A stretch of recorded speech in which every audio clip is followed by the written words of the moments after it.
The ancestral silver of the Luna crown was heavy, biting into the soft flesh of my palms. For 10 years I had bled this cold ring of metal. I had starved for it. I had died for it. But as he stood in the center of the master den, the heavy fee oak door closed against the whispering corridors of the pack house. The silver felt like absolute nothing at all. The thick, intoxicating scent of Alpha King Kale filled the room. Crisp cedar and dark amber. It was a scent that used to trigger a violent, desperate devotion in my blood. Today, it was just a smell. I set the crown on the center of the massive 4-poster bed. The velvet mattress absorbed the weight without a sound. The door groaned open behind me. Heavy boots struck the hardwood. He had just arrived with Elara. He had paraded the rogue wolf through the grand hall, expecting my tears. He expected the screaming match that had defined my past life, the hysterical sobbing that ended with May dying in the freezing snow for a man who was busy warming another woman's bed. Aurelia. His voice was a low, dangerous rumble, carried the full and alpha command, a frequency designed to drop an omega to her knees, to force submission, to demand an emotional reaction. I turned around slowly. I did not bare my teeth. I did not weep. I looked at the most powerful man on the continent with eyes like hollowed-out glass. The warm spun honey and sweet almond of my natural scent, the fragrance that had anchored his sanity for a decade, simply evaporated. It did not sour into anger. It vanished, replaced by the sterile, chilling scent of frost and empty air. He stepped forward, his jaw tight. He wanted a fight. He needed the fire of my jealousy to prove he was still the center of my universe. Are you listening to me? I did not speak. I bowed my head in absolute, flawless submissions. It was a perfect, textbook display of obedience, completely devoid of soul. The sheer wrongness of my compliance slammed in his nervous system. Kale froze. The dominant cedar scent rolled off his shoulders. Old incarnate ash curdled into burnt ash and sharp, metallic terror.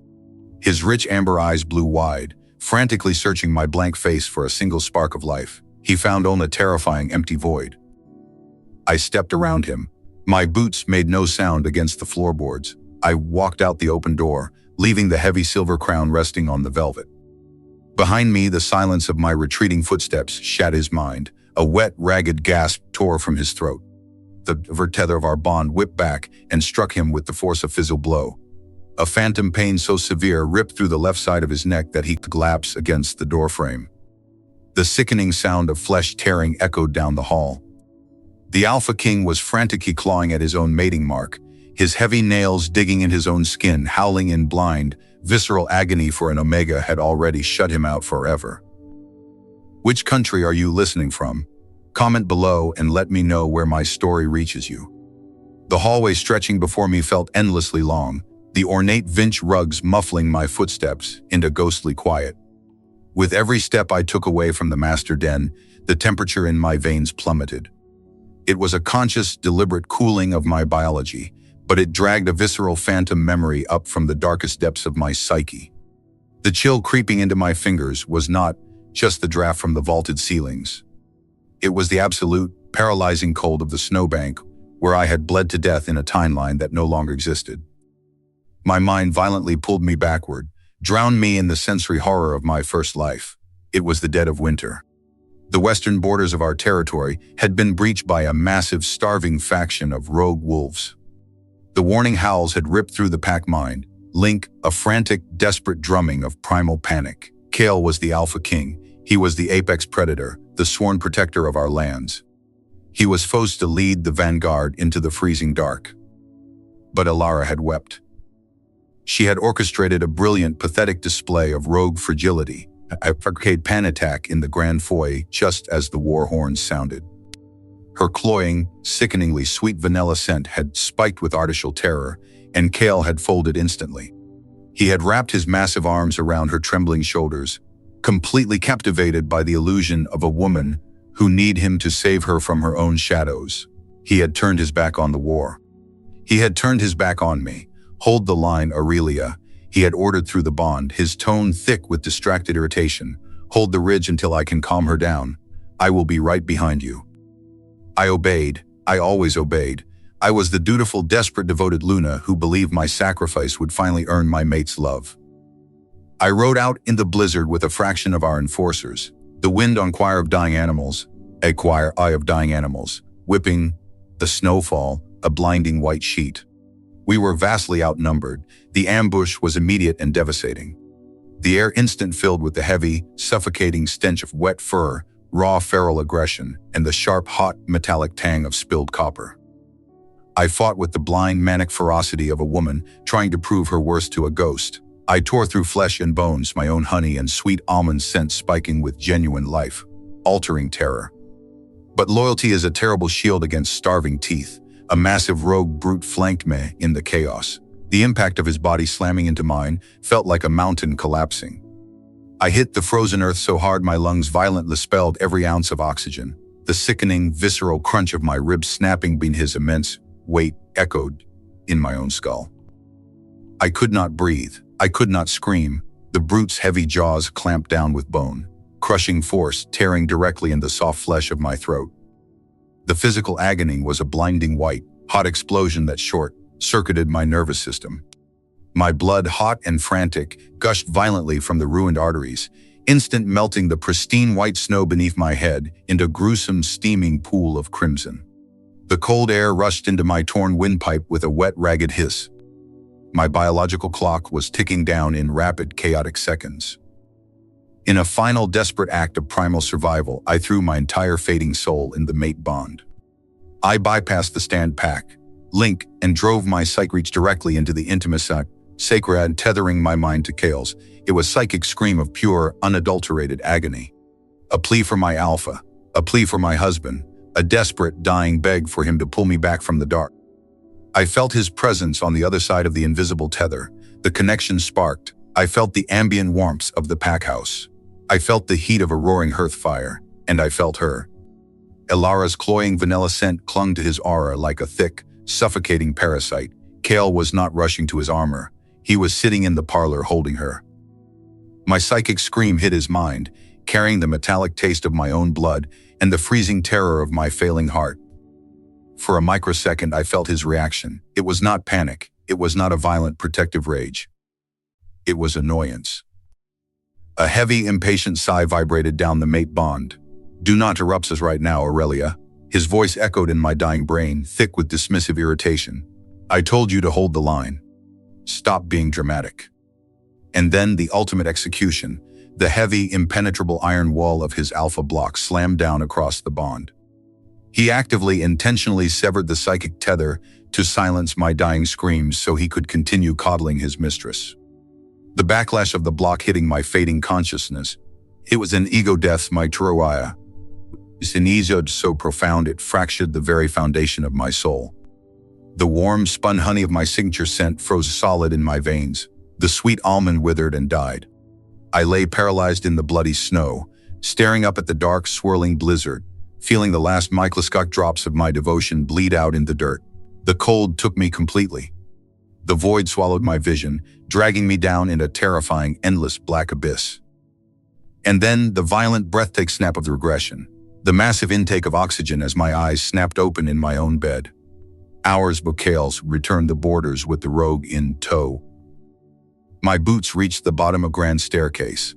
The heavy oak doors of the pack house entryway stood 10 feet away.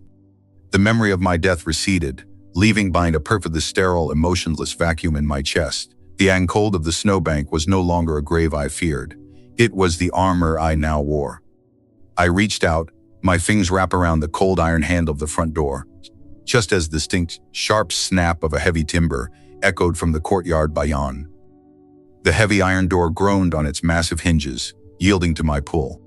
The sharp, freezing autumn wind rushed in the grand foyer, violent scatterlying, suffocating traces of Elara's vanilla and Kale's heavy cedar.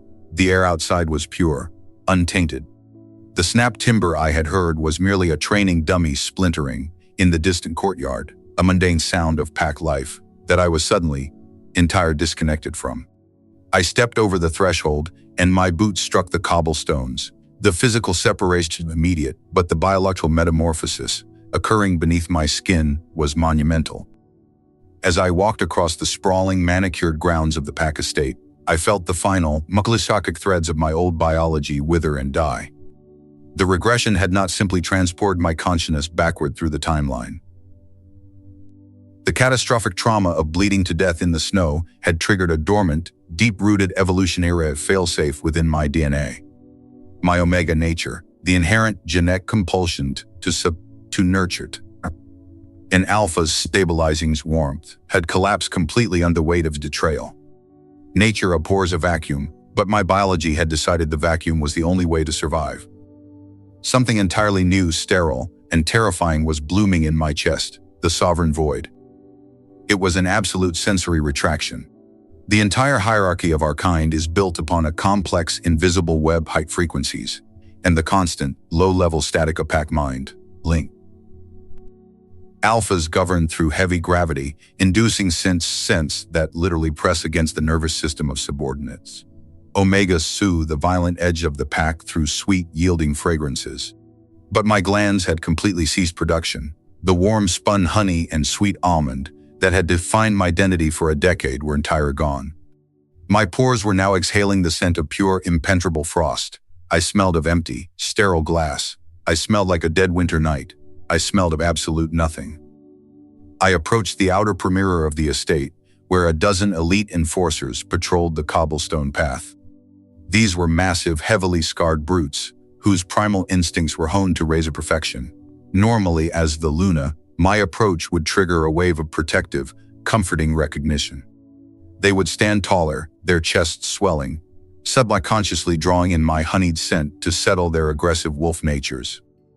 Today, as I walked directly through the scent of their formation, their biological programming violently short-circuited. The leaden enforcer, a tower dead in silver, his nostrils stopped nostrils flared, violently pulling in the autumn air, his brow furrowed in deep, primal confusion.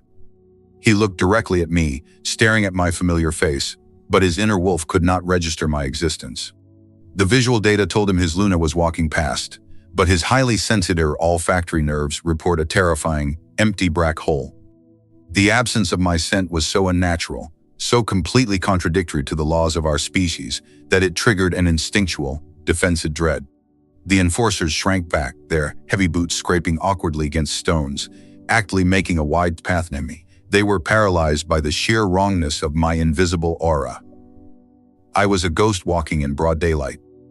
I kept moving, my spine perfectly straight, my eyes fixed entirely on the jagged line of the neutral mountains rising in the distance. Did not look back at the pack house. I did not care about the empire I was leaving behind. With every step I took toward the boundary line, I focused on the mate bond anchoring my chest to Kale's. For 10 years it had been a thick, heavy, suffocating cord of golden energy, violently pulling me back to his side no matter how deeply he wounded me. But the sovereign void did not merely numb the cord. It actively devoured it. I could feel the cold permafrost spreading from the center of my sternum and traveling aggressively up the psych tether, freezing the invisible connection solid.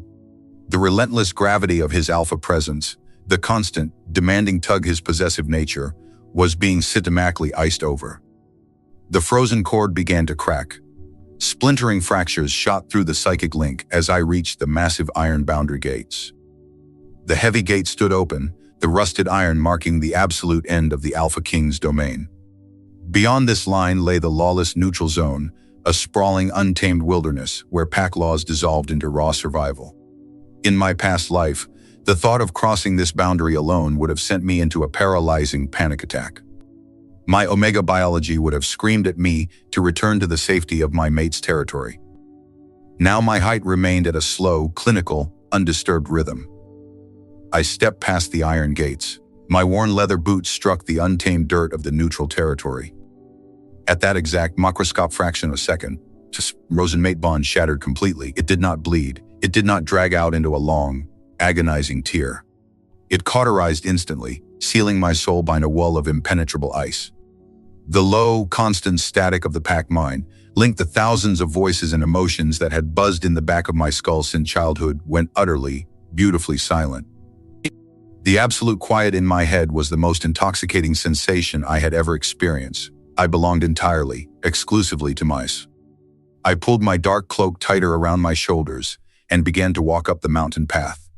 The dense tree line quickly swallowed my silhouette. The wind picked up, rustling the heavy pine branches, masking the sound of my departure. But a sudden, violent shift in the wind caught the back of my neck. The draft carried a scent from the pack house miles below. It was not the scent of proud Alpha King.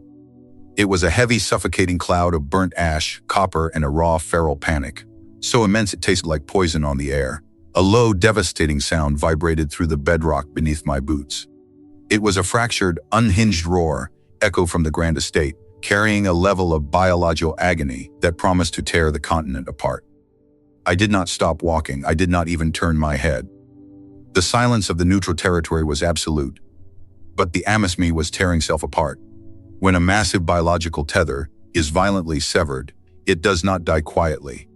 My enda bond was perfectly cauterized by the sovereign void, sealed in an impenetrable, absolute permafrost, but Kale's end was an open, bleeding artery. Through that dying, phantom psychic limb, the catastrophic shock's realization crashed through blind against my wall of ice. I did not need to be standing in the grand foyer to know exactly what was happening. His biological panic was so immense, so deeply unnatural, that it was actively distorting the barometric pressure of the valley below. I could feel the desperate, frantic, psychic transmissions of his alpha aura smashing against my void, begging for a connection that had been permanently erased. He was still standing in the doorway of the master den. He was waiting for the punchline. His arrogant apex, predator brain was frantically trying to rationalize the terrifying deadness he had just seen in my eyes. He expected to keep water war. He expected me be weeping into my hands, waiting for him to come and offer meager, conditional comfort after parading his mistress in my home. He wanted the ego, stroke of my jealousy. But the hallway was completely empty. The heavy oak doors were shut. The shadows were entirely still. He expanded his massive chest, instinctively pulling the air deep in his lungs to track my scent. For 10 years, my spun honey and sweet almond fragrance had been his anchor. It was the biological fail-safe that told his aggressive, violent nature he was safe. He was loved the air in, expecting the sweet, submissive rush of his loyal Luna. He inhaled pure, sterile frost. He inhaled the terrifying, desolate scent of empty glass. The total cessation of my biological existence hit his nervous system like a physical concussion. A sharp, suffocating stutter violently tear out the arrogant, steady rhythm of his height. His throat seized. His nervous system forcefully rejected the oxygen in the room. The rich, dominant cedar that naturally rolled off his skin violently soared. It rapidly decayed in the harsh, acrid stench of forest fire, a heavy, suffocating cloud of burning wood, raw, feral terror, and the sharp, hot copper of an animal caught in a steel trap. Alara was still standing by the velvet bed in the den. She stepped forward, her cloying vanilla scent spiking as she reached out to touch his arm. She opened her mouth to speak, to offer the fragile, coddled comfort he had spent the last month prioritizing over my life. He did not look at her. The moment her hand brushed his bicep, a visceral, violent revulsion hijacked his body. Her vanilla scent, which he had so recently found intoxicating, suddenly registered to his panicked brain as the sickly, sweet stench of rotting meat. Without shoved the word, Kale shoved it with a mindless of brutal force that sent her crashing against the heavy mahogany dresser. The wood splintered. She screamed, sliding to the floor. He did not check if she was hurt. He did not care. The fragile illusion of his new plaything evaporated the exact second his primal biology realized his true mate had erased the very ground beneath his feet. Where is she? Where is the honey? Why does the air smell like a tomb? He stumbled out of the master den. His heavy boots moved erratically, dangerously across the vintage rugs. He expanded his chest and tried to push his dominant aura through the pack mind. Link, tempting to force every elite enforcer, every guard, Arbita on the estate to instant locate me. But the moment his psychic reach groped for my specific, intimate channel, it plummeted straight in the terrifying bottom abyss of the sovereign void. There was no resistance. There was no anger to fight against. There was only a freezing, dead static that actively devoured his psych energy, returning nothing but a terrifying, absolute silence. He reached the top of the grand staircase. He looked down in the sprawling, empty foyer. The massive iron front doors were slightly ajar, letting in the freezing autumn wind. The reality of my departure finally breached his thick skull. It was an apocalyptic clarity. The apex predator realized the prey had not just fled. The prey had ceased to exist. The panic did not manifest as a roar, it manifested as a catastrophic biological failure. The severed mate bond, rotting rapidly from my end, sent a massive agonizing spike of rejection sickness directly in his neck. He collapsed heavily on the top step of the marble staircase. His massive hands flew the left side of his throat, right over the scarred, raised flesh of the arcs. The tissue beneath the scar was burning with a white, hot, agonizing phantom fire. It felt as though the teeth that had claimed me a decade ago were now actively, viciously chewing through his own jugular vein. The psychic venom of my absolute indifference was cannibalizing his flesh. He let out a wet, destroyed gasp. His long, heavily calloused fingers dug violently in his own neck. He was frantically trying to reach the pain, trying to physically claw the agonizing sensation out of his flesh. His thick nails tore through his own skin. Bright, hot crimson blood spilled over his white collar. In down to the charge dropped the story and had a max guy. He tore at the mating mark again, his chest heaving with shallow, rapid breaths, his rich amber eyes blown wide with an unhinged madness. He was completely deaf to the horrified screams of the pack members rushing in the foyer below. The Alpha King was actively mutilating him, howling in blind, visceral agony for an Omega who had already permanently closed the door. I stood on the mountain path, miles away, looking down at the sprawling estate. The scent of his burnt ash and blood was so potent, it had traveled all the way up the timberline. My heart maintained its slow, steady. I felt no pity. I felt no triumph. I simply blinked, the freezing wind entirely failing to chill my skin. I turned my back to the valley, fully intending to vanish in the deeper woods, when a distinct, heavy crunch of gravel sounded exactly 3 paces behind my right shoulder. The heavy crunch of gravel did not elevate my pulse by a single beat. I slowed, turned my head, my face a mask of absolute, unbothered stone. A massive, feral mountain cougar stood exactly 3 paces away, its powerful hind legs coiled tightly beneath its tawny coat, ready to launch. It had stalked me from the tree line, expecting a vulnerable, exhausted traveler. The beast opened its jaws, drawing in a deep breath to catch the scent of my fear. It tasted the sovereign void. The apex predator's primal brain violently short-circuited. The sterile, freezing ozone of my aura slammed into its olfactory nerves, completely override hunger with a sudden localized terror. It was not looking at a meal. It was looking into a bottomless, frozen abyss, a sharp, pathetic whine squeezed from the cougar's throat. Its ears flattened against its skull before it scrambled frantically backward, its claws slipping on the loose rocks. Slee itself had opened its eyes. If death itself of its eyes. I did not flinch. I simply turned my back to the woods and continued my ascent. I walked for 3 days and 3 nights through the jagged northern passes. I required no sleep. I felt no hunger. The bitter, freezing wind that should have chilled my bones was completely neutralized by the permafrost residing in my chest. The void was impeccable, flawless armor. By the time the jagged, rusted iron gates of the Blackwood Outs emerged through the heavy autumn fog, I was perfectly, entirely at peace. Blackwood was a lawless, neutral territory, wretched civilizations built entirely for exiles, rogue mercenaries, and cutthroats who possessed no pack ties. I pushed through the heavy, splintered wooden doors of the settlement's only tavern. The air inside was suffocatingly thick. It reeked of stale ale, wet wool, roasting meat, and the heavy, aggressive pheromones of volatile, unbonded wolves. I claimed a dark booth in the far corner. I ordered a mug of boiling root water. I did not pull my hood up to hide my face. I did not need to.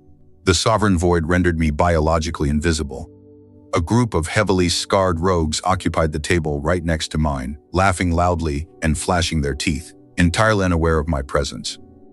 Without a scent to anchor me to their reality, I was nothing more than a trick of the dim lighting. I wrapped my hands around the chipped ceramic mug.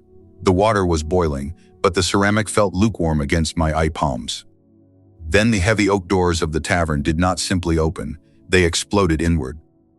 The thick iron hinges violently snapped under immense, uncalculated pressure. The heavy wooden doors crashed against the stone walls with a deafening, thunderous crack that instantly silenced the entire room. The boisterous laughter died. The clinking of glasses ceased. The heavy, aggressive pheromones of a dozen rogue mercenaries were instantaneously annihilated by a catastrophic, terrifying wave of pure biological dominance. But this was not the proud, crushing gravity of an alpha king demanding respect. It was psychic tidal wave of terminal panic, the suffocating nauseate stench of burnt cedar ash, raw, feral terror, and fresh, hot copper flooded the enclosed space. The air pressure in the tavern violently dropped, popping the ears of every patron present. The rogues at the neighboring table immediately dropped to their knees as the locals their chests yell a biological shockwave their nervous systems.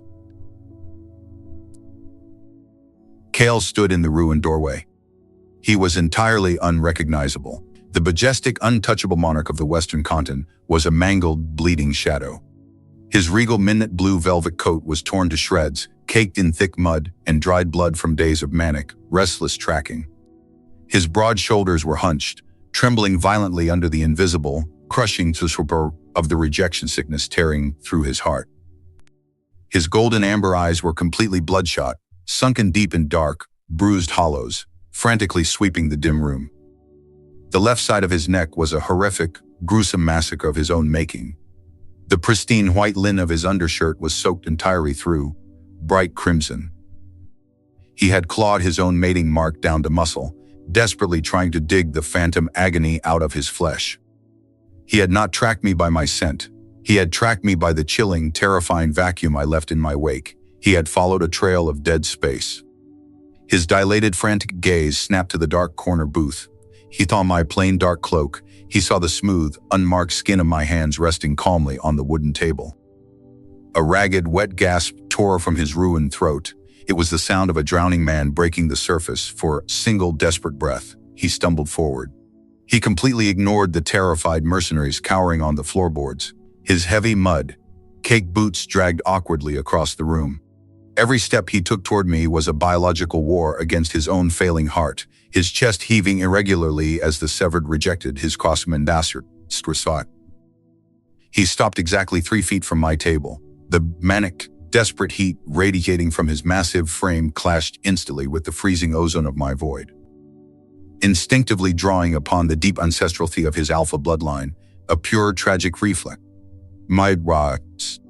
He projected a heavy wave of dominant pressure, intending to wrap it around my shoulders, to make me lower my eyes, to force my jaw to bare my throat in an act of familiar submission. The invisible gravity slammed into my skin and immediately shattered into worthless, empty static. My heart rhythm did not increase. My chin did not lower. The white ash of my aura absorbed his command and neutralized it completely. I took a slow, deliberate sip of my root water, my cold eyes rising slowed to meet his over the rim of the chipped mug. The absolute, devastating lack of recognition in my eyes struck him like a fizzle blow. Kale flinched violently, his massive frame recoiling backward as if I had driven a silver blade directly between his ribs. His dominant aura collapsed instantly, evaporating into a pathetic, desperate whine that vibrated low and broken in his throat. He gripped the edge of the wooden table, his knuckles turned bone white. His breathing was incredibly rapid, hitching over his torn vocal cords. He could not process the sterile blankness in my stare. He was desperate, searching for the warm spun honey.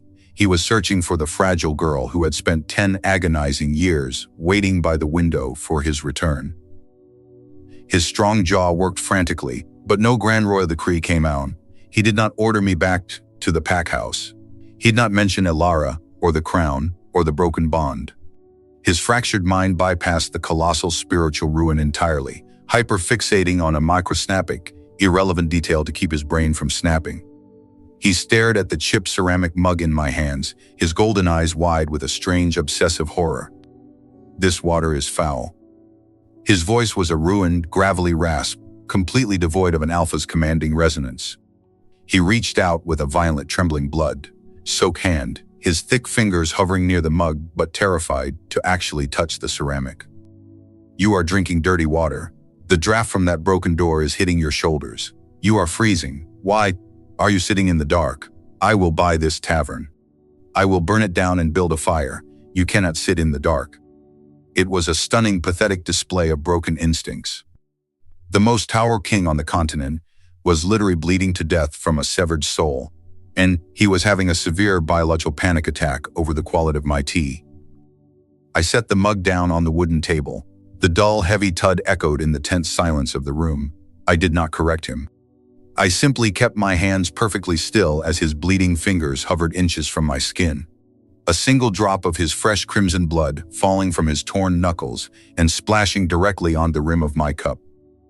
The single drop of hot crimson blood slowly trailed down the chipped white ceramic of my mug, to the stark violent contrast to the sterile stillness of my table. Cale stared at the bright red streak. His dilated amber eyes tracked the slow descent of his own blood with a morbid, obsessive horror. He had bled for his territory 100 times. He had taken rogue claws to the chest and silver blades to the shoulder without a single flinch. But this tiny microscope of drop blood contaminating in my space seemed to completely shatter the fragile remnants of his sanity. He violently jerked his hand back. He scrubbed his bleeding enter, muddy veld of his coat, frantically trying to clean him, frantically clonups. His chest heaved with shallow, erratic gasps. The air in the tavern grew suffocatingly dense, thick with the metallic tang of escalating panic. I dirtied your cup. His voice was a raw, wet scrape against the heavy silence of the room.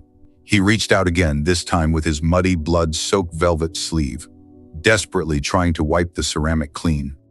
His large, trembling hand knocked the heavy mug. The lukewarm root water sloshed over the rim, spilling across the scarred wooden table and soaking directly in the fraying hem of my dark cloak. Cale stopped breathing entirely. He looked at the wet stains spreading across my cheap wool. To his fractured feral mind, he had just committed an unforgivable atrocity. He had failed to protect me. He had driven me into the freezing wilderness. And now he was visibly ruining the meager warmth I had found. The sheer magnitude of his self, loathing twisted his handsome features into a mask of pure, unadulterated agony. Take off the cloak, it is wet. You will freeze. I will give you my coat. I will skin every beast in the neutral zone and bury you in furs. Take it off. He was hyperventilating. His eyes were wild, darting between the wet wool and my completely blank face. He reached for the simple iron clasp at my throat. I did not slap his hand away. I did not shrink back against the wooden booth to avoid his touch. I simply looked at it from my collarbone. Soaked finger exactly 1 inch from my collarbone. The sovereign void in my chest did not even ripple. My height remained a slow, clinical, undisturbed metronome. The absolute lack of a flinch was the final executioner's blow. If I had slapped him, it would have meant I was angry. Anger is a living emotion. Anger means there is still a tether, a bridge of heat connecting two souls. But my total physical apathy meant I did not even view him as a threat. He was not an alpha king to me. He was not a dangerous predator. He was empty space. He was a ghost I no longer believed in. The realized his nervous system like a runaway freight train. He pulled his hand back as if my skin was forged from white, hot iron. A low, devastating sound vibrated deep in his chest. It was a primal, desperate rejection of reality. His alpha ego, beaten and bleeding, made one final, catastrophic attempt to reassert the natural order. He needed to feel me. He needed the warm honey and sweet almond to flood his senses and tell him this was all a terrible, hallucinated nightmare. He needed his Luna to answer his call. He planted his heavy boots on the floorboards. He expanded his massive chest, drawing upon the deepest, most ancient reserves of his royal bloodline. His golden eyes flared as a sudden, desperate, blinding light. Look at me. It was not a request. It was the absolute, crushing gravity of a sovereign command. The invisible wave of psychic pressure exploded from his body. It was designed to drop massive rogue armies to their knees in the dirt. It was designed to force Aluna to bare her throat in instant, helpless submission. The heavy, dominant frequency slammed in the space around me, a physical weight intending to wrap around my spine and force my chin up to meet his gaze. It hit the absolute permafrost of my sovereign void. There was no epic clash of invisible energies. There was no struggle for dominance. The heavy, suffocating wave of his alpha command simply struck my invisible wall of ice and shattered into milled pieces of worthless, dead static. The void absorbed his immense power and extinguished it instantly, like a snowflake falling in a dark, bottomless ocean. The psychic backlash of the failed command was instantaneous and entirely visceral. Cale's eyes rolled back.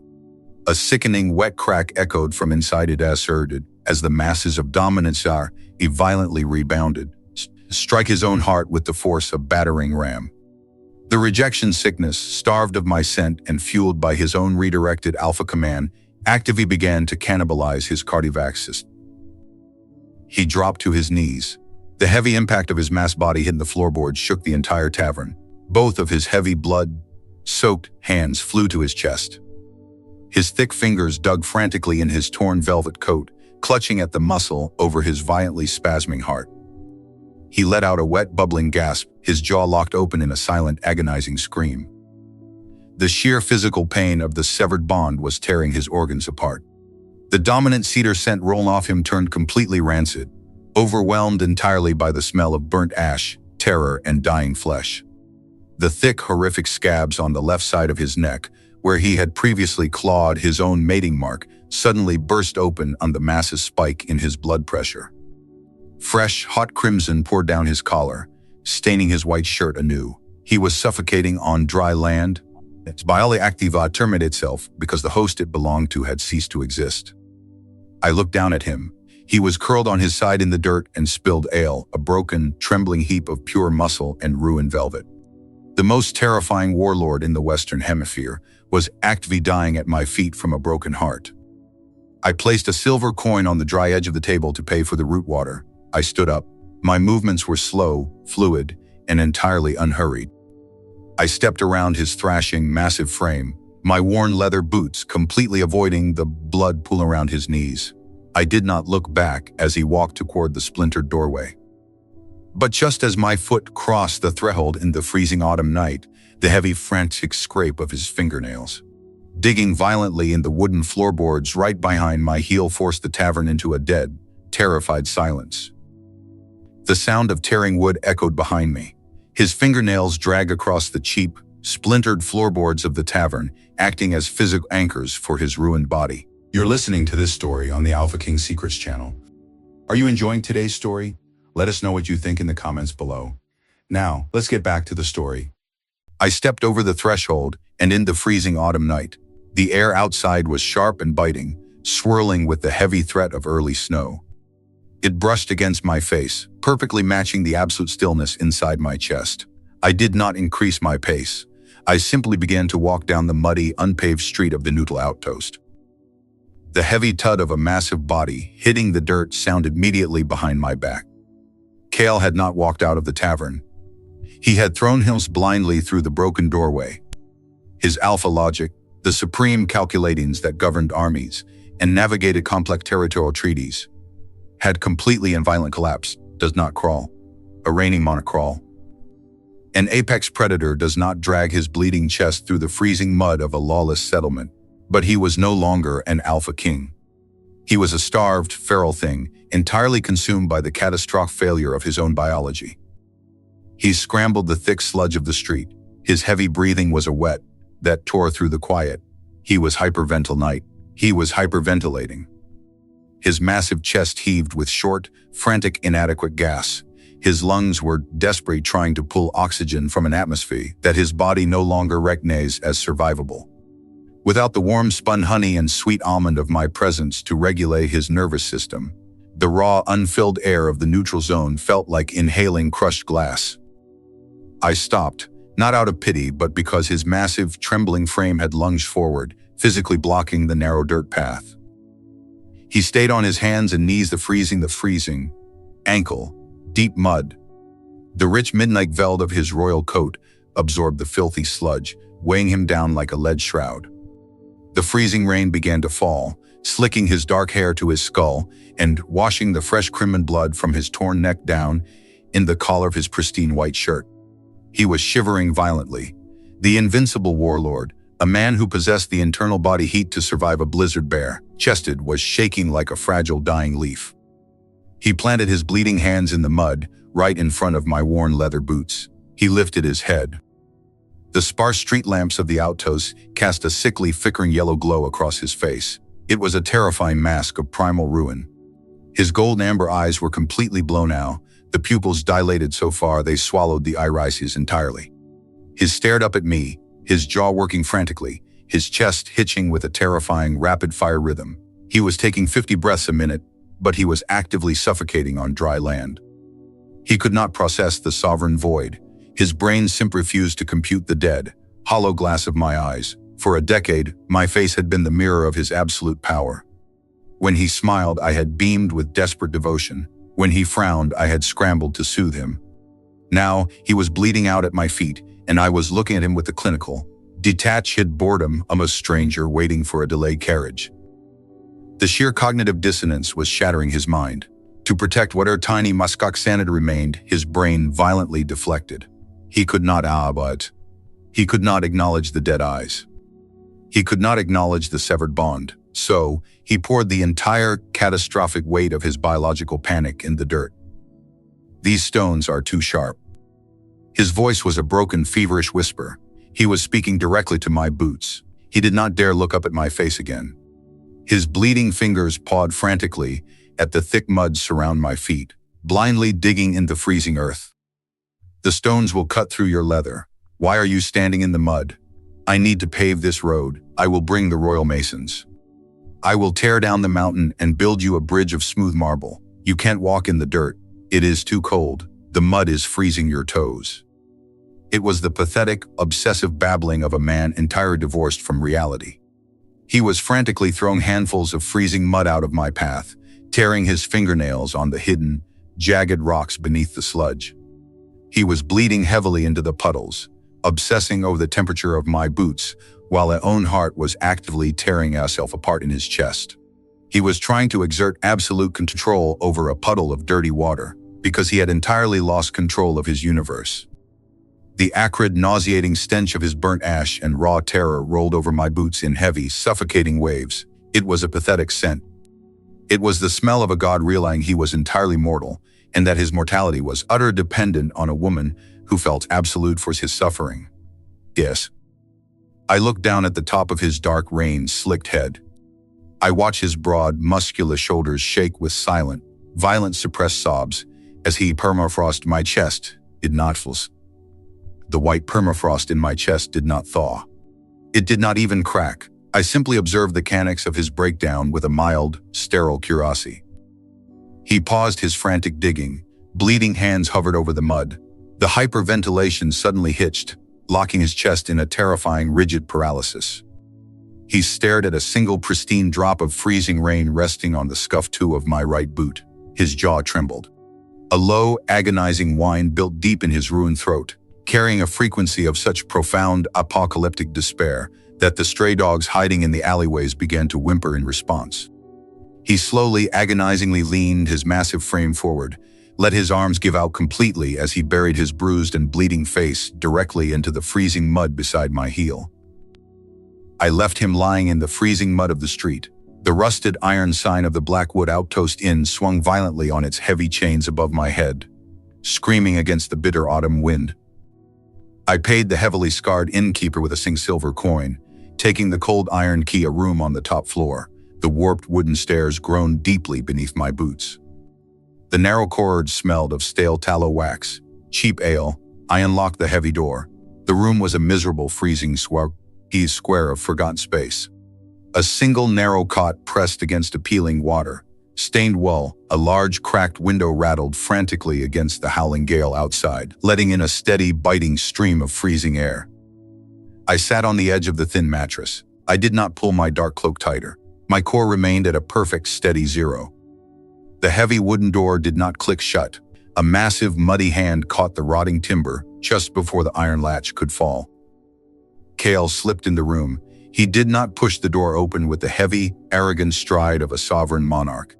He squeezed his massive frame through the narrow gap like a starved, beaten stray terrified of a raised boot.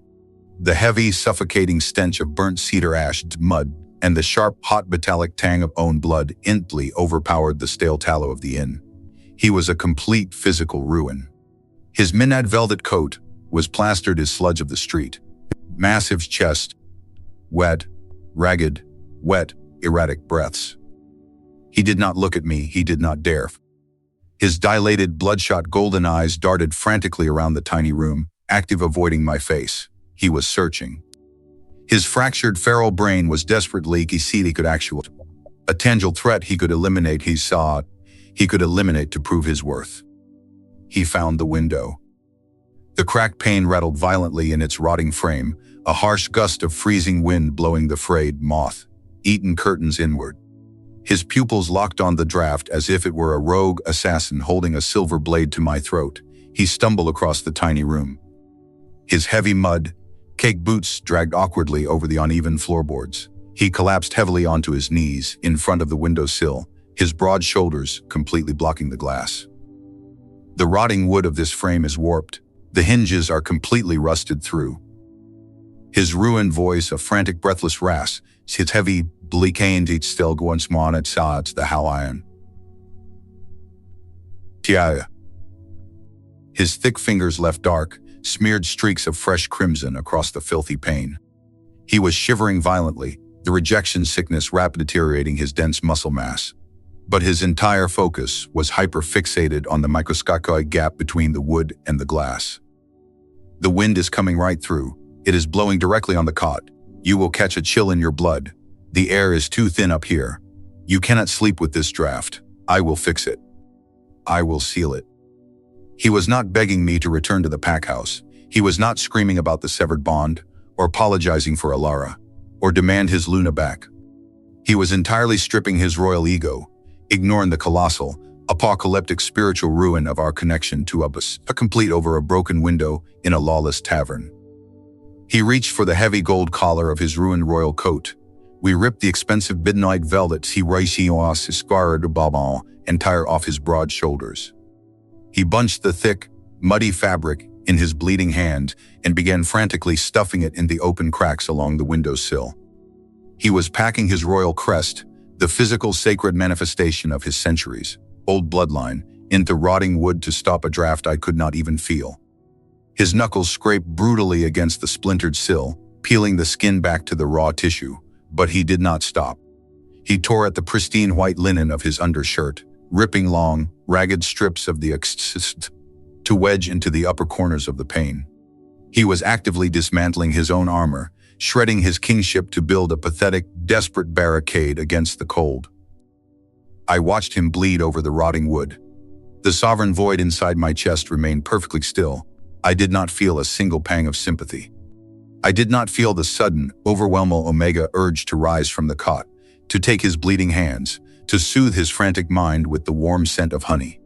I simply observed the clinical mechanics of a predator active destroy itself to appease a ghost. He pushed a thick wad of his torn white shirt into a particularly jagged crack near the center of the pane. He pressed his immense weight against the frame, his chest heaving, desperate to force the draft entirely out of the room. The fragile cracked glass could not withstand the desperate, uncalculated pressure of an Alpha King's failing biology. A sharp, violent crack echoed through the tiny room, the pane shattered inward. A massive, jagged shard of glass drove directly in the center of his right palm, slicing cleanly through the thick muscle, scraping with a sickening crunch against the king. Kale froze. He did not pull his hand back. The fresh, hot blood immediately began to pour from the deep black laceration, soaking the fabric of his shirt and dripping heavily on the palafloor boards in its fouls passage. He stayed perfectly still on his knees, his hand impaled on the glass. Slowly, agonizingly, he turned his head to look at me over his trembling shoulder. His breathing stopped entirely. He stared at me with wide, terrified amber eyes, waiting in absolute, breathless silence to see if the sight of his torn flesh would finally make me move. The heavy rhythmic patter of hot crimson hitting the rotting floorboards was the only sound in the freezing room. Kale remained perfectly paralyzed on his knees, the jagged shard of glass buried deep in the meat his right palm. His dilated amber eyes were fixed on my face in absolute, breathless terror. He was waiting for the instinctual Omega rush. He was waiting for the frantic weeping dash to his side, the desperate tearing of bandages, the heavy scent of honey flooding the room to soothe his pain. He had intentionally hurt him, gambling his own flesh on the delusional hope that my biological programming would override the cold. I looked at the thick, dark blood running down his wrist. I looked at the bone, white marrow peeking through the torn. The sovereign void in my chest remained perfectly, flawlessly still. I did not gasp. I did not reach out with trembling fingers. I swung my worn leather boots on the narrow cot. eaten wool blanket up over my shoulders. I lay down on my side, turning my back entirely to the bleeding monarch, and I simply closed my eyes. The silence that followed was apocalyptic. It was not the quiet of a paused conversation. It was the terrifying heavy stillness of a man realizing his god was permanently dead. No grand screaming match, no thrown daggers, and no bitter insults could have destroyed his soul as thoroughly as my absolute, calculated apathy. A wet, sickening crunch echoed behind me. He had wrapped his free hand around the jagged shard and violently ripped it out his own flesh. He did not whimper. He did not beg for my attention. I heard the heavy, erratic drag of his boots backing way toward the threshold. The heavy iron latch of the door clicked shut, sealing me inside the freezing, silent room. The Blackwood Outpost Inn was a wretched, half-constructed structure designed for exiles. The second floor landing was an open-air walkway, completely exposed to the brutal, howling winds of the northern passes. The heavy autumn storms had blown a thick, foul layer of freezing mud, dead pine needles, and ice slush across the warped exterior floorboards. Cale did not go downstairs to the roaring hearth of the tavern. He did not throw a pouch of gold at the innkeeper to secure the warmest suite and a healer. He collapsed directly in the freezing sludge immediately outside my door. He pulled his massive knees tightly to his chest, curling his massive frame into a tight, shivering ball. He pressed his broad, bleeding spine flush against the cheap, rotting timber of my doorframe. He was actively, deliberate stripping him of his crown. An alpha king requires the highest Clarkhorser, the softest furs of the pack's warmths. But Cale was demoting him to the rank of a feral, beaten stray. He was banishing him to the freezing dirt because his fractured mind had finally accepted a terrifying truth. He was no longer worthy of sharing my oxygen. He was a guard dog waiting outside the master's quarters, perfectly willing to let the harsh elements, the blood in his veins, if it would to remain 3 feet of my shadow. He wanted the ice to punish him since he refused to. The storm broke over the mountain pass at midnight. A brutal, driving sleet hammered the open-air walkway. The temperature plummeted well below freezing, turning the mud into sharp, jagged ridges of solid ice. Through the thin wood of the door, I could not hear his breathing. His alpha healing factor, the miraculous biological engine that could seal a silver wound in minutes, was entirely offline. It was actively suppressed by his own crushing self, hatred, and the terminal rot of the rejection sickness. He was letting the cold slowly execute him. I slept flawlessly. The sovereign void required no dreams. It offered no phantom memories of a warm chest or a heavy cedar scent.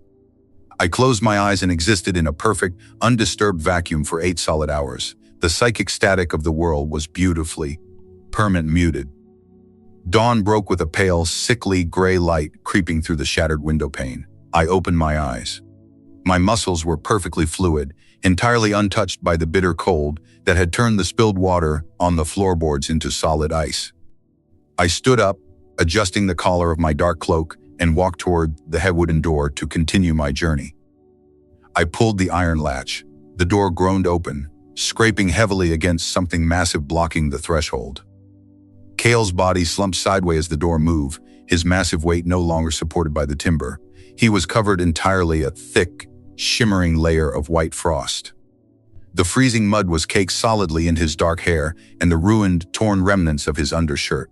His lips were a terrifying, bruised shade of violet.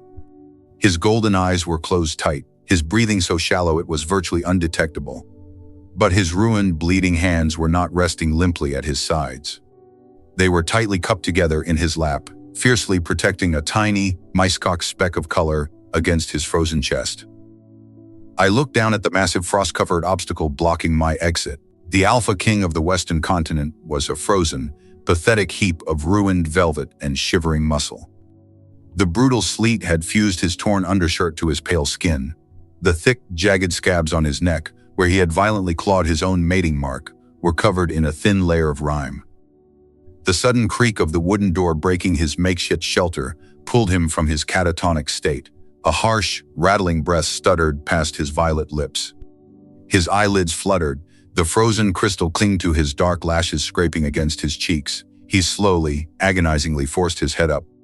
His golden amber eyes were completely bloodshot, sunken deep in hollow, bruised sockets. The rich, dominant cedar scent that once commanded armies was entirely gone, replaced by the faint, pathetic smell of wet earth, frozen copper, and dying embers. He did not attempt to stand. His legs were completely numb, the muscle tissue rapidly necrotizing from the sheer, unmitigated exposure to the harsh, bined, severed termon rot of the severed bond. He shifted his weight, the ice caked on his heavy velvet coat cracking sharply in the quiet dawn air. He dragged onto his ruined, bloody knees.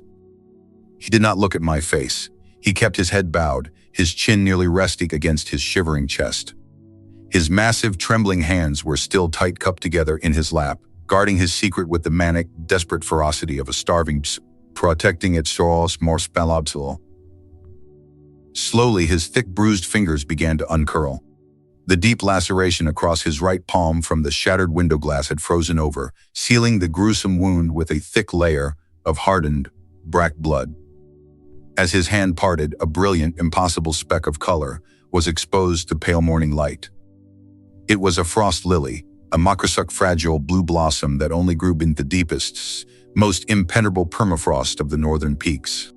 It was an incredibly rare, stubborn piece of life that refused to submit to the winter. He had not found it near the tavern.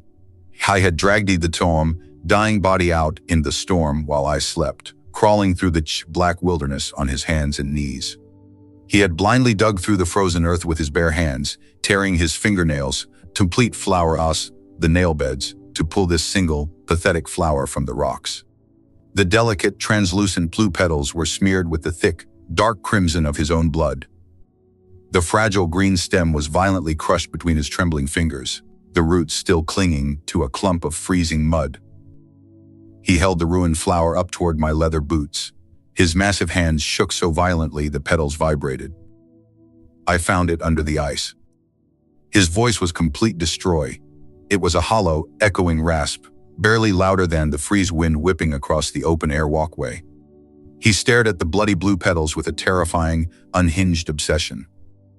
It was buried deep, completely cut off from the sun, but did not die.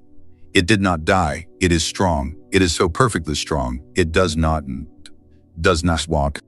Survive the absolute dark. He was not talking about the flower. He was talking about me. He was staring at a botanical mirror of the sovereign void, desperate to prove that he understood what he forced me, what had pi to become. He was trying to validate the impenetrable permafrost I now wore as armor. Take it, please. You do not have to wear the silver crown. You do not have to come back to Valley. You can stay in the ice forever. I will build you a fortress in the glacier. I will never ask for the honey again. Just take it. I did not break the roots. I was so careful. So incredibly careful not to break the roots. He was hyperventilating again. The rapid, shallow hitches of his chest threatened to stop his failing heart entirely. He thrust his bleeding, frost-bitten hands an inch closer to my knees. The Alpha King was offering me a bloody weed dug from the dirt, elevating it above the ancestral silver of his royal dynasty. He believed this pathetic, broken gesture was the key. He believed that if he acknowledged my coldness, if he worshipped the ice that had replaced my soul, I would finally grant him a single microscopic crumb of existence. I looked at the frost lily. The bright blue petals were completely ruined by the thick, freezing blood dripping from his palm. The sovereign void in my chest did not thaw, but a cold, calculate, analytical thought crossed my mind. He was starving. He was a feral, dying animal running on the fumes of an impossible delusion. He needed to know, with absolute undeniable certainty, that the door was permanently sealed. I did not step around him. I did not kick his hands away. I stopped perfectly still, finally lowered my chin, allowing my dead, hollow eyes to meet bloodshot, frantic gaze. The air pressure on the walkway instant dropped. The freeze wind seemed to hold its breath. I slowly lifted my right arm, extending my pale hand toward the bloody blossom in his ruined palms. Kale completely stopped breathing. His heart, which had been a chaotic, failing, erratic drum, suddenly slammed in a massive, suspended beat. The suffocating stench of his burnt ash and dying copper, Hitch, desperate, trying to clear herself for a single, blinding rush of pure, unadulterated hope. He thought he had found the bridge. He thought the void could be reasoned with. My pale fingers hovered exactly 1 inch above the ruined, bloody petals of the frost lily. The physical reaction when the Alpha King was instantaneous and terrifyingly profound. It was a biological resurrection occurring in real time. The ragged, wet wheezing of his collapsed lungs suddenly smoothed into deep, desperate, suspended inhalation. The suffocating toxic cloud of burnt cedar ash, raw feral panic, and ding hufflesh that had choked the open-air walkway for hours instantly evaporated. It was violently replaced by a massive, blinding wave of pure, unadulterated cedar and sun, warmed amber. It was his true scent, the regal, intoxicating fragrance of the apex predator, pulled back from the absolute brink of death by a single microscopic fraction of my proximity. His golden eyes, previously sunken in cloud with the terminal rot of the reject sickness, flared was not looking at a Sarian's brilliance. He was not my face anymore. His entire universe was reduced entirely to the slow, deliberate movement of my hand. The violent shivering racking his passive frame ceased completely. The thick frost clinging to his dark hair and ruined velvet coat actually began to melt, actively thawed by the sudden, volcanic spike in his internal core temperature. He thought he had cracked the code. He thought his pathetic, feral, groveling in the freezing dirt had finally appeased the sovereign void. He believed that by offering me the permafrost, he had somehow proven his profound understanding of my ruined soul. My index finger and thumb delicately pinched the crushed, bruised green stem of the flower. I did not brush his skin. I did not offer a comforting stroke against his bruised knuckles. I carefully avoided the deep, bleeding laceration on his palm, but as Slow lifted the frost lily from his trembling hands, the sheer intoxicating relief that was washed over his face was apocalyptic. A heavy wet sob broke past his violet lips. It was not a sound of pain. It was the devastating, euphoric cry of a man who had just watched the executioner, axe halt a millimeter above his exposed neck. He dropped his ruined, bleeding hands to his thighs, his broad shoulders slumping forward in absolute, unconditioned surrender. The tears he had suppressed for days finally spilled over his dark lashes, cutting clean, hot tracks through the freezing mud caked on his pale cheeks. He let out a breathless, broken laugh, a sound so entirely devoid of his alpha arrogance that it belonged to a completely different species. "You took it." His voice was a breathless, reverent whisper, vibrating with an overwhelming, desperate adoration. He stared up at me, his golden eyes shining with a blinding, delusional salvation. He leaned his heavy chest forward, actively offering his throat to me in the ultimate instinctual display of wolf submission. "You took the winter. I will never let the fire burn you again, Aurelia. I swear it on the ancestral bloodline. I will keep the sun away. I will build you a throne of pure ice. Just keep it. Just hold it. I can be dark for you. I can be the freezing dirt. You never have to be warm again." He was completely, entirely gone. The majestic warlord had reduced him to an eager, desperate servant of the void. He was smiling. It was a broken blood, but it was radiant with the pure, untainted hope of a new beginning. He truly believed the ancient, sacred tether of our mate bond was slow knitting itself back together in the freezing morning air. He believed the bloody weed in my hand was our new crown. I held the delicate, ruined flower up to the pale light. The dark crimson of his blood smeared against my pale fingertips. I did not say a word. I simply looked at the blossom, my expression an unreadable mask of sterile calm. Kel leaned his massive frame closer, his entire biology suspended of absolute, blinding euphoria, perfectly primed and waited his Luna finally call him home. The pale blue petals of the frost lily felt impossibly fragile between my fingers. I turned the ruined stem slowly, feeling the sticky warmth of the Alpha King's blood, still clinging to the crushed green fibers. Beneath me, Kale was radiating a blinding, suffocating heat. His golden eyes were wide, wet with tears of absolute salvation. He was breathing in deep, steady rhythms, his chest expanding with the arrogant, justice or bloody gesture had finally breached my walls. He was waiting for my smile. He was waiting for a single microscopic nod of forgiveness. I looked past him. The open-air walkway leading to wooden stairs was coated in a treacherous, gleaming sheet of black ice. The freezing rain from the night before had solidified into slick, deadly hazard over the rotting floorboards.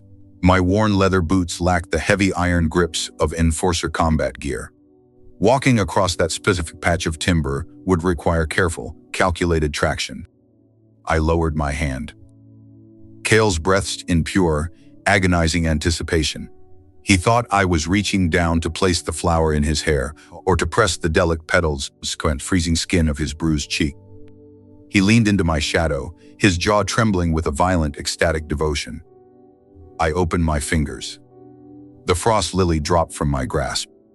It fell through the freezing air in absolute silence. It landed directly on the thickest, slickest patch of black ice, immediately in front of my right boot. Kale did not blink. His brain simply could not process the visual data. He stared at the bloody blue petals resting on the frozen sludge, his euphoric smile completely frozen on his violet lips. I did not hesitate. I shifted my weight forward.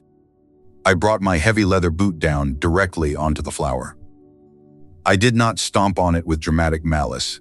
I did not grind my heel in the dirt to prove a point or deliver a theatrical punishment. I used the crushed fibrous stem and the ruined petals purely as biological grit to keep my soul from slipping on the ice. The wet, sickening squelch of the delicate plant being completely pulverized beneath my weight echoed loudly on the silent landing. I stepped securely over the icy patch, my balance perfectly maintained by the crushed flower, and calmly walked past his kneeling form. The biological relapse that hit the Alpha King was catastrophic. It was not a slowed back into misery, it was a violent apocalyptic free fall. The warm, intoxicating scent of sun, warm cedar that had just flooded the walkway, was instantaneously decapitated. It did not just sour, it rotted, the air violently filled with the suffocating stench of decaying meat, burnt hair, and absolute, terminal terror. Behind me, a horrific wet sound tore through the quiet morning. It was the sound of man's ribcage physically caving in under the crushing weight of his own sudden, inescapable reality. The sheer calculated utility of my action, crushing his literal heart in the mud purely as a stepping stone so I would not lose my footing, pulverized the last microscopic fragment of his sanity. He did not scream. He could not draw the oxygen required to make a sound. I reached the top of the wooden stairs. I did not look back. I did not need to see the way his massive body collapsed entirely against the frozen floorboards. His bleeding hands pathetically clawing at the muddy smear of blue petals, permanently embedded in the ice. I took the first step down in the courtyard. But as my foot hit the lower landing, the heavy dead soot was violent. A deep guttural blast from a rusted war horn echoed from the jagged northern tree line. The sharp, metallic tang of raw feral aggression and hundreds of starving wolves suddenly spiked the bitter wind, rushing directly toward the neutral town. The rusted war horn blew again, a long vibration that rattled the loose tiles of the Blackwood outpost. The rotting timber doors of the surround shanties opened. Exiles and unmarked omegas spilled in the freezing mud, their shouts swallowed by the deafening roar of the invading pack. Blackwood was not a fortified territory. It possessed no walls, no trained enforcer vanguard, and no ALF to project a protective biological shield. It was an open wound in the neutral zone, perfectly ripe for a massacre. A chaotic wave of feral pheromones cashed down from the northern ridge. The scent was physically nauseating. Wet fur, starved desperation, and the hot, metallic tang of unhinged aggression swept through the narrow streets. Hundreds of rogue wolves poured from the tree line like a collapsing dam. They were a massive tide of muscle and teeth, driven entirely by the agonizing starvation of the untethered. I stood at the bottom of the wooden staircase. The freezing morning wind whipped the fraying edges of my dark cloak around my boots. My heart maintained its slow, unbothered metronome. In my past life, the sound of that war horn would have paralyzed me. I would drop to my knees in the snow, frantically reaching through the pack link for Kale to shield my mind from the overwhelming terror. The cedar was ash. He required no shield. The villagers scrambled frantically past me, slipping in the ice sludge, desperate to hide. I did not move. I simply stood in the exact center of Third Street, a motionless pillar against a screaming tide of fleeing bodies. 5 massive, heavily scarred brutes tore around the corner of the blacksmith forge. Their yellow eyes were wild, jaws dripping with hot saliva. They scanned the fleeing crowd and instant locked on my solitary figure. To their feral brains, the visual data was incredibly simple. I was an unarmored female standing completely alone. I was the absolute easiest kill in the valley.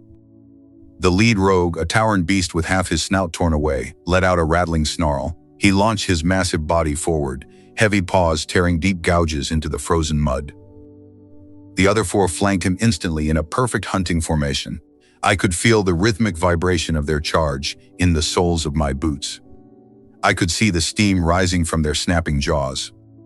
I did not flinch. I simply allowed the terrified permafrost of the sovereign void to passively expand from my chest. The lead rogue crossed the invisible perimeter of my aura. The biological collision was catastrophic. He was expecting the sweet spike of a mega-terror. Instead, his highly sensitive olfactory nerves slammed directly into an absolute, suffocating vacuum. The air around me possessed no scent, no biological rhythm, was fear and no submission.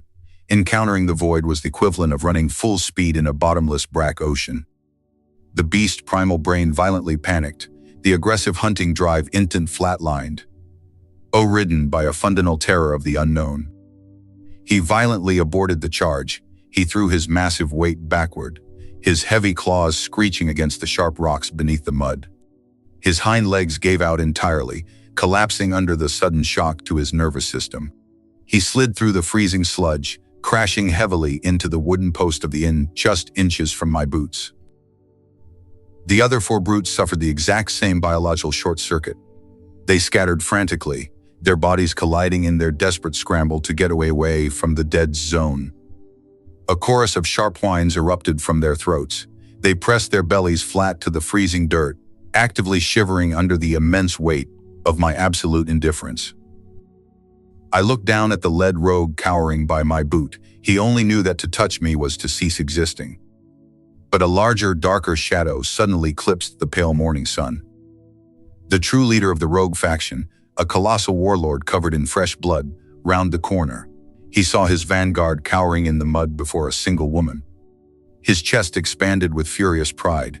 He let out a deafening roar, eyes locking onto my throat with murderous intent. His powerful hind legs coiled deep in the dirt, entirely prepared to launch his weight directly at my chest. But the air directly above my head violently ripped apart with a stench of terminal despair. The colossal rogue warlord launched his massive frame through the freezing air, his jaws opened wide, aiming directly for the collar of my dark cloak. I did not raise my hands. I did not brace for the impact. A heavy ruined shadow plummeted from the second-floor balcony directly above my head. Kale did not shift into his majestic, towering wolf form. He did not issue a thunderous, commanding alpha roar to assert his territorial dominance.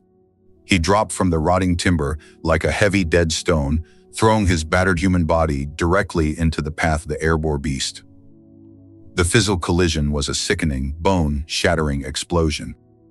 The two massive bodies slammed together in mid-air, a violent tangle of dark fur, torn velvet and snapping jaws. They crashed in the freezing mud exactly 2 feet from my leather boots. The force of the impact sent a thick spray of ice sludge across the hem of my cloak, but my posture remained perfectly rigid.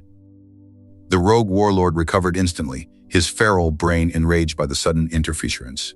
He pinned Kale to the dirt, his massive claws digging deeply in the Alpha King's broad shoulders. The beast lowered his enormous head, his jaws snapping viciously toward Kale's exposed throat. This was the moment an Alpha King was supposed to fight back. This was the moment Kale should have broken the beast's jaw, flipped him in the dirt, and asserted his supreme, invincible dominance. Kale did absolutely nothing. He lay flat on his back in defend his sludge. He did not raise his heavy fists to defend his face. He did not tense his thick neck muscles to protect his jugular. He simply reached up with his ruined, bleeding hands and gripped the rogue warlord's thick fur, physically pulling the massive beast closer. Tear it open.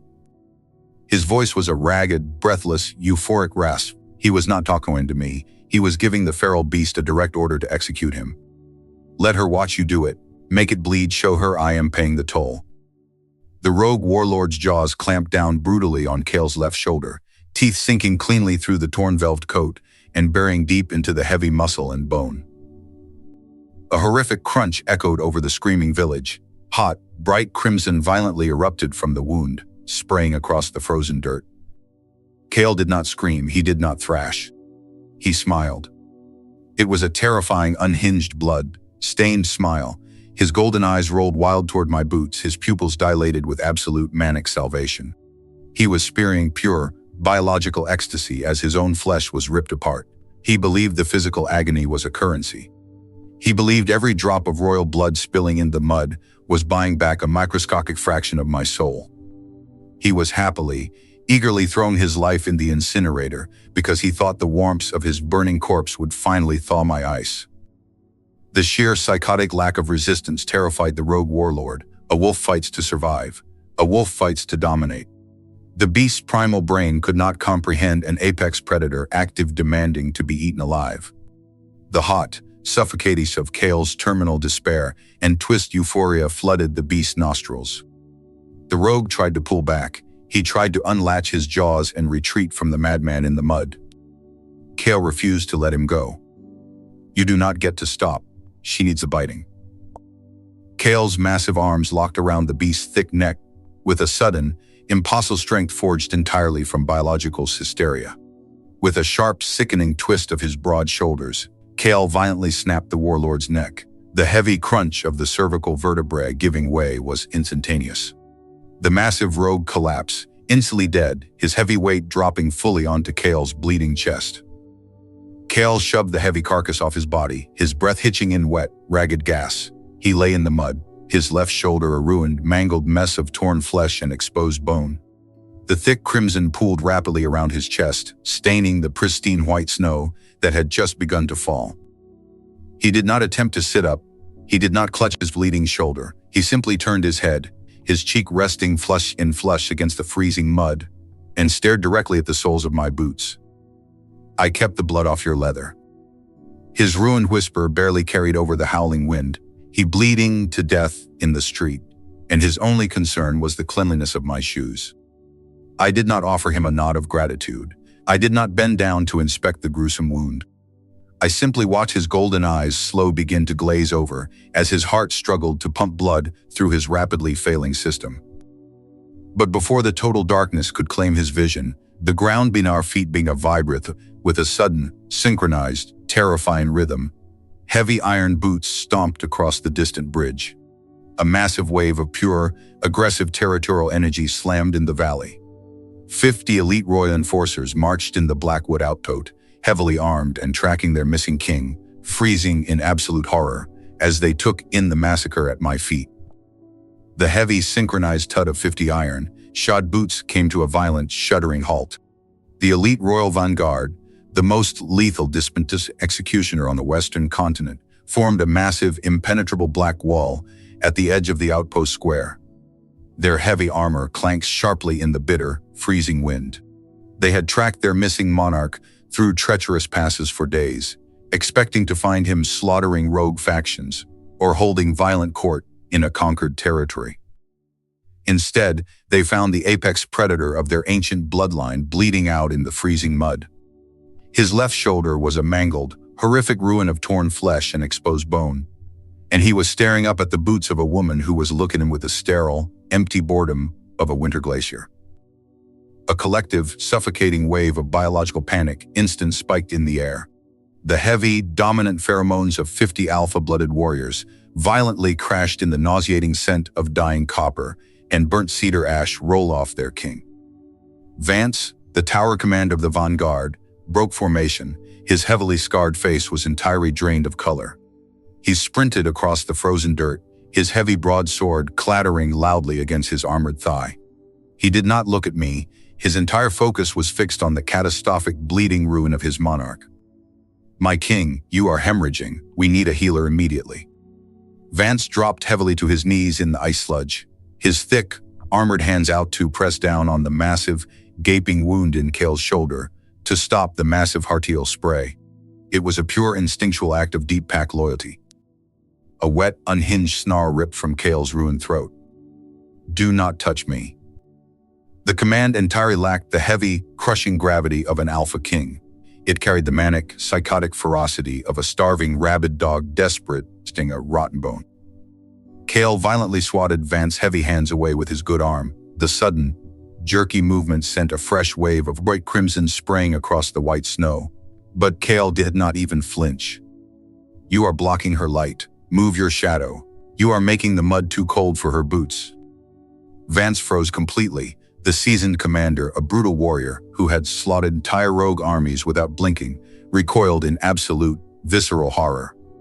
He stared down at his king, his primal mind violently rejecting the pathetic, nonsensical babbling spilling from Cale's violet lips. Cale was actually bleeding to death, his dense muscle tissue rapidly necrotizing in the bitter cold. And his only concern, his highest general, was sacerdotal for casting a shadow over my worn leather shoes. Slowly Vance turned his head. He looked up at my face. He hit the sovereign void. The commander's sharp inhale hitched audibly in the quiet air. His highly scented olfactory nerves slammed directly in the terrifying bottom-upper vac of my existence. He could not smell his Luna. He could not smell a physical threat. He smelled a sterile, unmarked grave. The sheer terror of the dead zone short-circuited his brain, forcing his chin down against his chest. He scrambled backward in the mud, actively shrinking away from the unarmored woman, standing perfectly still in the crossfire. Cale dragged his heavy, ruined body up on his good elbow. His breathing was a horrific, bubbling wheeze. He looked past Vance, his blood-skin eyes scanning the 50 elite warriors standing entirely paralyzed in the street. They were his empire. They were the physical manifestation of his absolute, untouchable power. With a violently trembling, blood-soaked hand, Cale reached to the torn collar of his ruined white shirt. His thick fingers grasped the heavy chain resting his collar against his collarbone. Suspended from the chain was the Alpha Seal. It was a massive, ancient piece of solid silver, carved with the roaring wolf of his ancestors. It was the physical anchor of the Pack Link, the crown jewel of the Western continent. For 10 agonizing years, I would burn down the world just to be allowed to hold it. Cale gripped the heavy silver pendant. With a violent, desperate yank, he snapped the thick iron chain. The metal dug in the skin of his neck, slicing a thin red line, but he did not care. He clutched the ancient seal in his bloody palm and dragged his chest exactly 1 inch closer to my boots. He did not address his men. He did not offer a grand theatrical speech of political abdication. He completely ignored the 50 horrified witnesses who were actively feeling the biological shockwave of their pack link snapping in real time. This metal is too heavy. His voice was a desperate, wet rattle. He held the bloody silver seal up toward my knees. He was not passing the throne to a successor. He was frantically trying to eliminate a physical inconvenience for me. It is too heavy for your pocket. It will weigh you down in the snow. I will melt it. I will smash it into dust so you do not have to carry it. Just let me hold it for you. You do not have to look at it. He slowly opened his hand. The ancient Alpha Seal, the absolute symbol of dominance, law, and life for thousands of wolves, rolled off his trembling fingers. It fell heavily in the puddle of his own freezing blood directly beside my right heel. It landed with a dull, pathetic splash. A localized biological earthquake ripped through the vanguard. Several of the massive warriors instantly dropped to their knees in the dirt, their hands flying to their chests as the psychic anchor of their territory voluntarily pulverized in nothing. Their invincible king had just publicly, permanently surrendered his entire soul to a void. Cale's chin dropped to his chest, his good arm finally gave out, and his forehead hit the freezing mud exactly 1 inch from the bloody silver ring. His heavy, erratic height began to radically slow down. The rapid, frantic rhythm was finally succumbing to massive blood loss. He was dying, and he was doing it willingly, believing he had finally paid the ultimate bloody tribute to the ice. I looked down at the bleeding monarch and the silver seal resting in the dirt. The white permafrost in my chest did not thaw. But as his breath hitched for what sounded like the final, terminal time, my eyes slowly, deliberate tracked the massive, fatal laceration tearing his shoulder apart. The massive arterial spray from his shoulder had slowed to a sluggish, dark ooze. The freezing mud in his chest was a horrific, congealing swamp of royal blood. Cale's golden eyes were completely vacant of the silver seal in the dirt. His chest rose and fell with a terrifying, microscopic shallowness. The elite vanguard remained frozen in a state of acolyptic paralysis. They could not touch him.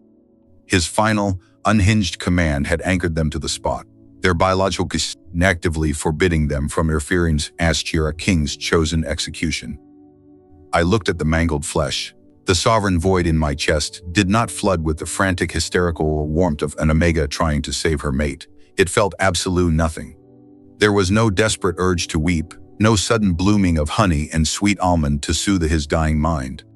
My biology simply assessed the physical reality of the situation with a cold, detached utility. A man was bleeding to death in the dirt. He had thrown his body between my boots and a set of feral teeth. The equation was entirely unbalanced. I did not like unbalanced ledgers. I stepped forward. My worn leather boot splashed softly in the puddle of his freezing blood. I slowly lowered my feet into the mud. I did not drop to my knees in a frantic, dramatic slide. He knelt with the careful, calculated precision of a seamstress preparing to mend a torn hem. The fabric. My voice was completely flat. It was not a roar. It was a simple, sterile observation spoken in the dead silence of the outpost. I did not look at the tower commander shivering 3 feet away. Tear his cloak. Bring me the thickest strips. Vance blinked, his scarred face snapping up from the mud. The sheer unbothered normalcy of my quest shattered his biological paralysis. He scrambled forward on his hands and knees, pulling a heavy silver dagger from his armored belt. He frantically hacked at the pristine, heavy wool of his own commander's cloak, completely ignoring the ruined velvet on Kale's back. He handed me a thick, folded pile of dark fabric with trembling, blood-soaked fingers. He did not dare brush my skin. I took the wool. I leaned over Kale's massive, dying frame. I pressed the heavy fabric directly in the gaping, ruined crater of his left shoulder. I applied a brutal, clinical pressure. I did not murmur sweet, comforting nonsense in his ear. I simply leaned my body weight in the wound to manually clamp the severed artery against the bone. The sheer physical agony of the pressure should have forced a deafening, feral roar from his throat. A harsh, wet gasp hitched in his chest, but his eyes did not widen in pain. His heavy, bruised eyelids fluttered open, his dilate pupils locking onto the pale skin of flesh in his ruined flesh.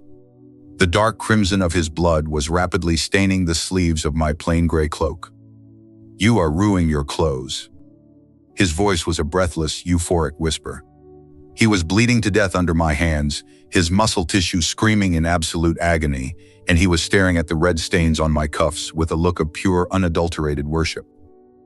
"The blood will not wash out. The fabric is too cheap. I will buy you silk. I will weave the silk mice. You not have to touch the mud. Please take your hands away. They are so cold." He was trying to physically peel his own dying body away from my grip, desperately to save men from the inconvenience of his gore. He raised his right hand, his thick, bruised fingers trembling violently as they hovered mere inches from my knuckles. He wanted to touch me. He wanted to press his ruined palm against my skin and offer his last micro-ounce of body heat to warm my fingers. He stopped him.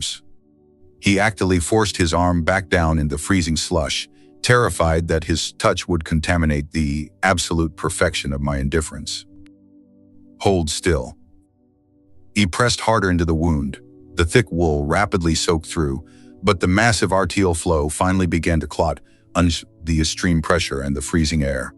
The mechanical, rhythmic motion of staunching the blood required a sustained physical proximity. For the first time since I had placed the heavy silver crown on the master bed, my body was directly, physically anchored to his. The sovereign void absorbed his terminal panic. The absolute permafrost in my chest met the frantic, dying heat of his flesh. It did not melt. The ice did not shatter into a miraculous, forgiving dawn. But deep within the impenetrable black depths of my aura, a microscopic, almost undetectable line fracture appeared. It was a tiny, singular drop of condensation forming on the absolute zero of my soul. A millimeter of thaw born purely from the sterile, undeniable fact that his heart was source I was going to beat exclusively because I was pressing my hands against his chest. The biological shift was infinitesimal, but to Kale's starving nervous system, it was a colossal, blinding explosion. The faint, pathetic stench of burnt ash and dying copper suddenly hitched. He inhaled a sharp, ragged breath. He caught the scent of that planet single microscopic drop melts frost. His golden eyes blew entirely wide. The heavy, erratic drum of his failing heart violently seized, suspended in a state of absolute, terrified awe. He stared up at me, his bruised lips parting as the first Tiny spark of true alpha healing violently ignited deep within his cells, fueled entirely by a terrifying new relation. The healing factor was not repairing the severed bond. It was actively, aggressively knitting his torn flesh around the phantom shapes it might, permanent trapping my ice inside his wounds. The heat radiating from his ruined shoulder escalated from a dying ember to a terrifying biological furnace.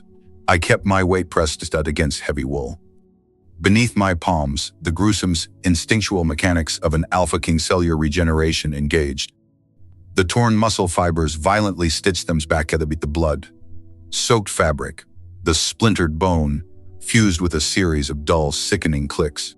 But it was not the arrogant, aggressive healing of a monarch shrugging off a battle-teal wound to roar at his enemies. It was a desperate, subservient mending. The new flesh literally sealed itself around the icy, unyielding imprint of my hands. He was anchoring my permafrost directly into his nervous system, willing trapping the winter inside his own veins so he would never forget the cost of my departure. He let out a long, shuddering exhale, the violent, erratic hitching of his massive chest, smoothed into deep, exhausted, rhythmic drawl. I pulled my hands away. My pale skin was completely coated in the dark, sticky residue of his near death. I stood up, stepping backward. The freezing mud released the hem of my cloak with a soft, wet tear. Vance and the 50 elite enforcers instantly shifted forward, their heavy iron boots crunching frantically against the black ice of the street. Their primal conditioning screamed at them to intervene. They moved to lift their fallen king from the bloody slush, to wrap his shivering frame in thick pelts, and to carry him back to the fortress of the Empire. A low, terrifying rumble vibrated from deep within Kale's chest. It was not a commanding royal decree. It was the warning hum of a feral, starved beast guarding a sacred, fragile shrine. He pushed himself up. His left arm hung limply by his side, the freshly healed tissues still raw and violently sensitive to the biting wind. He did not stand tall. He did not square his massive shoulders or project gravity, impex predator batris, for asserting his dominion. He stayed in a low, kneeling crouch in the filthy dirt, keeping his head perfectly level with my worn leather boots. He reached out with his good, trembling hand. He did not grab my ankle to secure me in place. He did not reach up to beg for my touch. He grasped the torn, bloody hem of his own ruined Binnenveld coat. Meticulous, agonizing care, he began to wipe the freezing mud and spilled gore from the scuffed leather of my shoes. The vanguard froze completely. 50 of the most lethal, hardened warriors on the continent watched in absolute breath horror as their invincible god performed the work of a lowly stable boy. He scrubbed a dark spot of crimson from my soul. He did not speak a single word apology. He did not whisper Elara's name, nor did he attempt to rationalize the decade of profound neglect. He simply poured his entire fractured the singular obsessive tasking my boots. Talk. His Tower Roy ego was entirely, permanently dead. It had been violently slaughtered by the sovereign void. What remained was a man who understood, down to his very marrow, that his only right to draw breath was granted strictly by my silent permission. The suffocating toxic stench of burnt ash and terminal terror finally dissipated from the valley air. However, it was not replaced by the heavy, demanding possessive cedar that used to forcefully drop me to my knees and command my omega submission. The scent that slowly rose from his shivering frame was astonishing quiet. It was the muted, earthy fragrance of a dormant pines in the dead of winter. A stable, quiet cedar buried securely beneath a layer of deep, protective snow. It demanded absolute nothing. It asked no questions. It simply offered a quiet, unmoving ground for me to stand on. I looked down at his dark rain, slick hair, the mossic fracture in my ice aura expanded by a single deliberate millimeter. It was not a foolish rush of warm spun honey. I would never be the frantic, weeping, desperate, devoted girl again. My biology had permanently evolved beyond the need for a master. But from that tiny crack in the permafrost, a new, entirely alien connection began to silently weave itself into existence.